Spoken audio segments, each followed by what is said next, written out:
Here is a great time to clean out your home and organize, but what do you do with all the old clothes or baby gear or electronics that you're not using anymore? Well, online marketplaces like Facebook or Craigslist are great options, but there are risks involved too. So to help make sure those sales are safe, Sarah Wetzel joins us. She is with the BBB. So what are some of the biggest problems that you see when people are trying to sell their stuff on these marketplaces? Yeah, well, as a buyer, we oftentimes see that people are buying things and then whenever they receive it, it's not as it was advertised. So it's a huge letdown.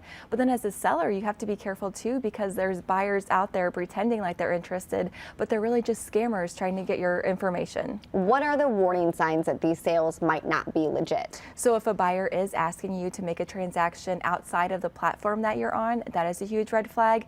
If they're asking or telling you that they'll overpay for the product or whatever you're selling, it sounds really great. Everybody wants more money, but that's a red flag because they're usually going to try and twist it in a way that they are ending up trying to get your personal information. So anytime they ask for your personal or financial information, that's a huge red flag. And it's always so tempting when you think they want to give you more money. Yes. So how can we still stay safe and also make money at the same time? Well, you want to make sure that you're choosing the right platform for what you're selling. So there's different things. If you're selling clothes, there's Poshmark or Facebook Marketplace, things like that. So you want to make sure that you're on the right platform. You also want to make sure that you're making a quality listing, making sure that you're using a clear, nice picture, and then also understanding what your item is worth. If it's a high price item, make sure you're getting an appraisal. And then the last thing is understanding the fees. Sometimes these platforms have a fee.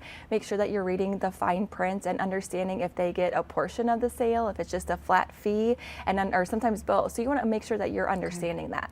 And you also have one more warning. This one is specifically for local sales. What do we need to keep in mind for that? Well, sometimes these platforms allow you to make the sale in person. And if you're wanting to use cash, you can meet up. But you need to be very careful with that. Never give them your home address.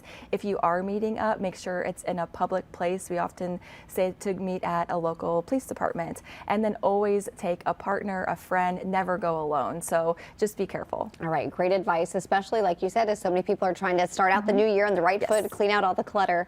Sarah, thank you so much for joining us. And a reminder too, you can always check a business's rating if you're dealing with a business or report a scam by going to bbb.org.